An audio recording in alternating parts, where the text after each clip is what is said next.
right, y'all. Welcome. This is Xpression. This is episode 52. Almost forgot there. I'm sitting here with Darionne, man. He's a alumni of the show.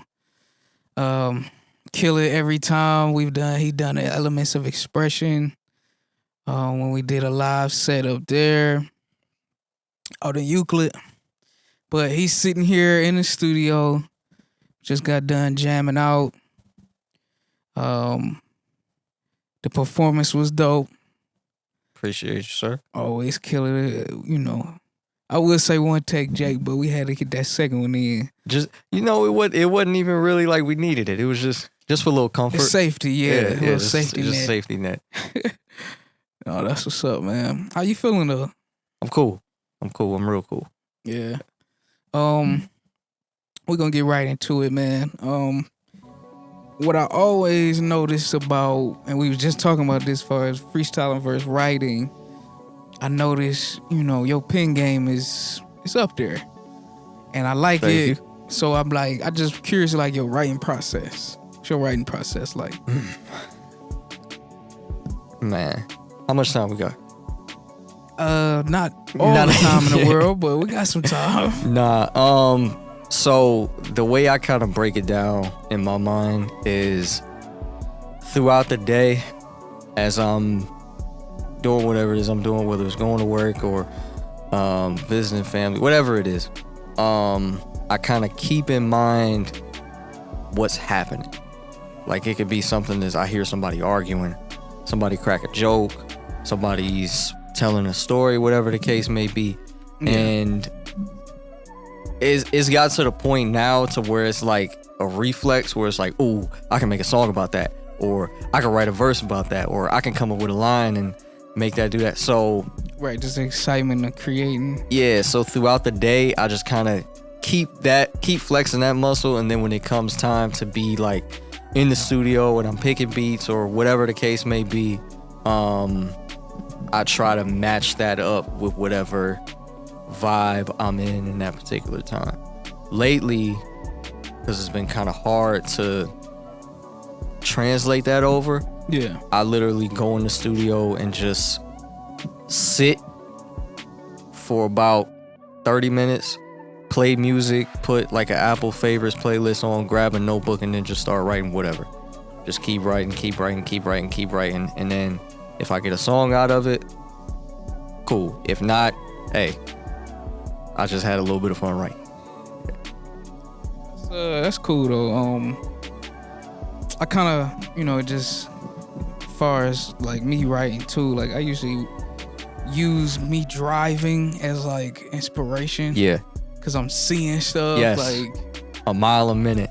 And it's not even like I'm particularly using what I seen, but it's more like that just feeling, the atmosphere yeah. of like your mind wandering, looking at the trees, the street, the people, all this. I like people watching, like seeing how people are moving around without nobody like, they not looking at other people, just off guard stuff. So keeping to themselves, mm-hmm. And then like memories sparking from something like, man, when I was a kid, I remember I used to climb trees or whatever. Yeah, then, right. And then next thing you know, like, yo, I could probably make a song about climbing trees. What's funny? Like, I feel like the older I get, like everything just so nostalgic now. Yeah. I'm always thinking about. I wouldn't say like I'm getting old, like, oh man, it used to be so nice, but like, I don't know, just time. I would. Time will definitely like give you that sense of nostalgia, like just damn, like something will always remind you of something back then. For me lately, it's been smells, especially like around kind of like early spring or like leading in the early summer. Yeah, like outside smell and shit. Yeah. Because when I was a kid, like it was a point in time where I had to walk to school because they shut the bus lines down for whatever reason. So I had to walk like fucking 30 minutes from my house to high school. And like if it rained or something, I'm playing music on my way to school. I'm riding my bike on my way to school. And then like at the end of the day, same thing. Coming back home, blah, blah, blah, blah, blah. So nowadays, when the weather is a certain type of way, it just... You that like, damn, Yeah. spark a memory in your head. Yeah. So I want to talk about before the coffee gets cold, right? Yeah.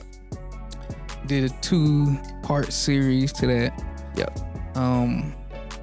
What inspired? No, I'll take it back. On the first, before the coffee gets cold,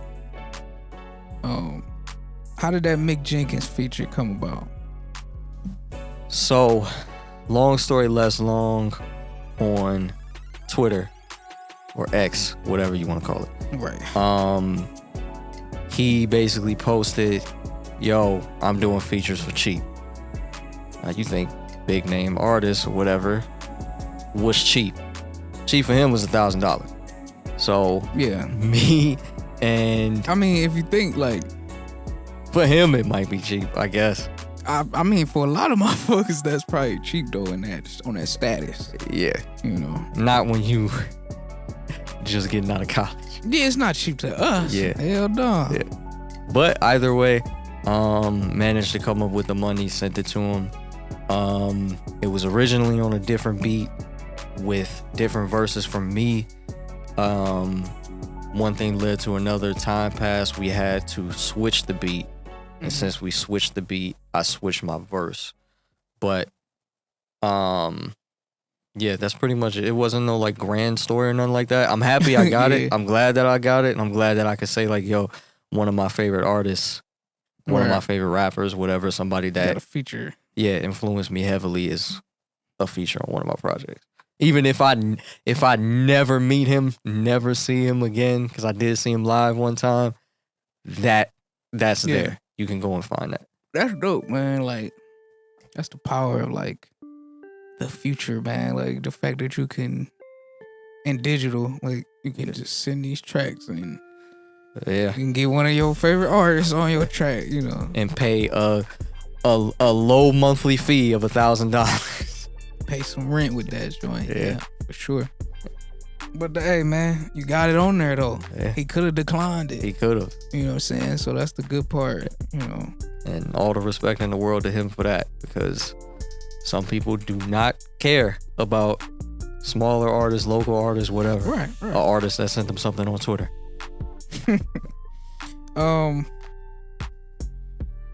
What do you want your fans to take away from when they from listening to your music? I want them to take the biggest takeaway and the biggest message that I want to give across is creating a safe space to communicate things that you can't really, to even people that are the most close to you. Because every now and again, like, there's thoughts that you might be hesitant to say, or feelings you might feel like you'll get judged for, whatever the case may be.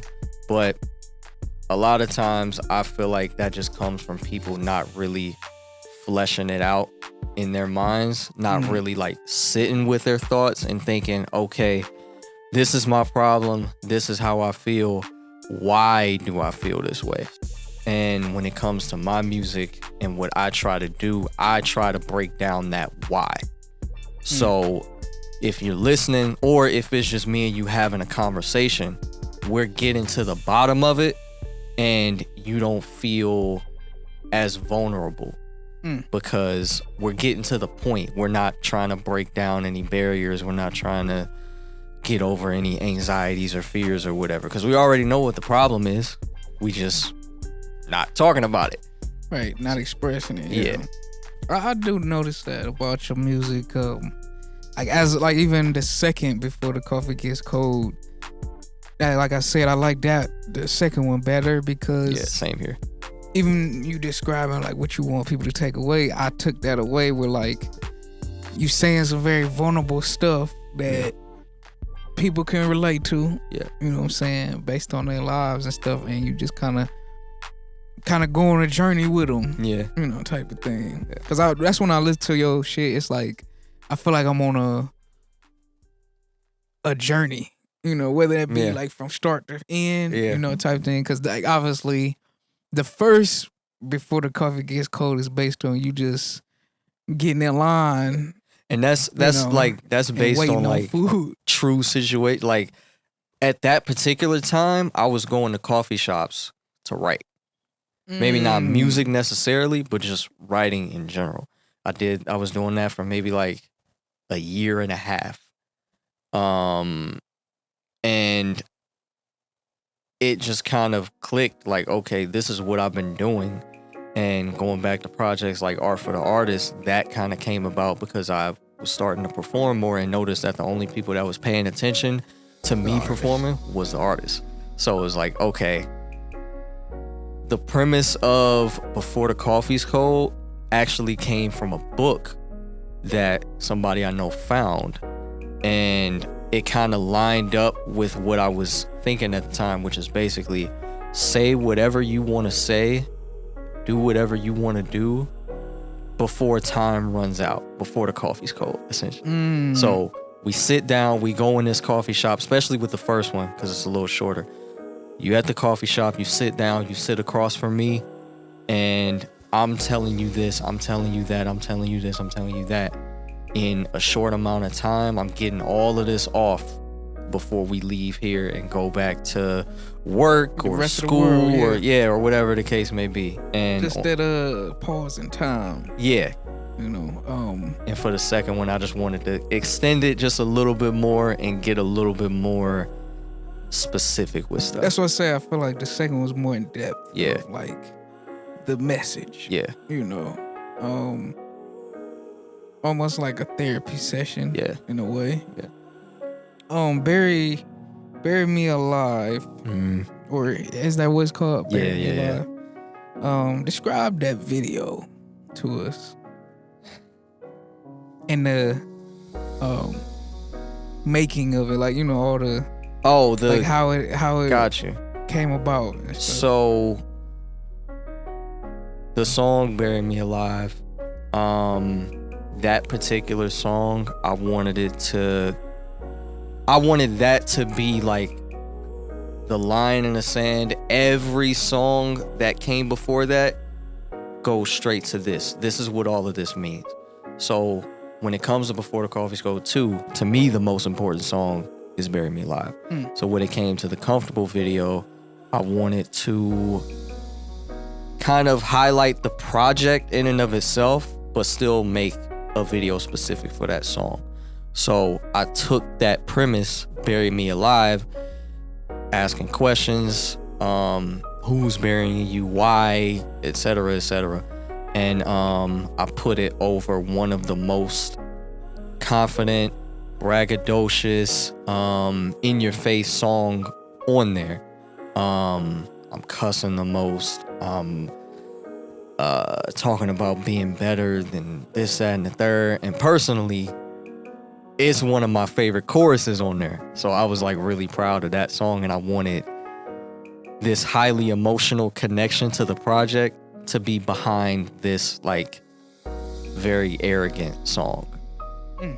And kind of twist a new meaning on why I would be being buried alive. And yeah, it was a lot. It was a lot. How did you really got buried? Yeah. In that video. Yeah. That was like straight from Walmart. Like put it in a grow roses and dandelion. Yeah, that was real dirt. It's crazy. I didn't get enough. I wanted more. Like I wanted to be like, you can't see my face anymore. Yeah. But I underestimated that just a little bit. But yeah, that was real dirt. Had to brush my teeth like 3-4 times. Had to wash my hair for like an hour and a half straight. That's terrible. Thankfully, my clothes, I didn't have to wash that like that. That was good after the first wash. But nah, that was crazy.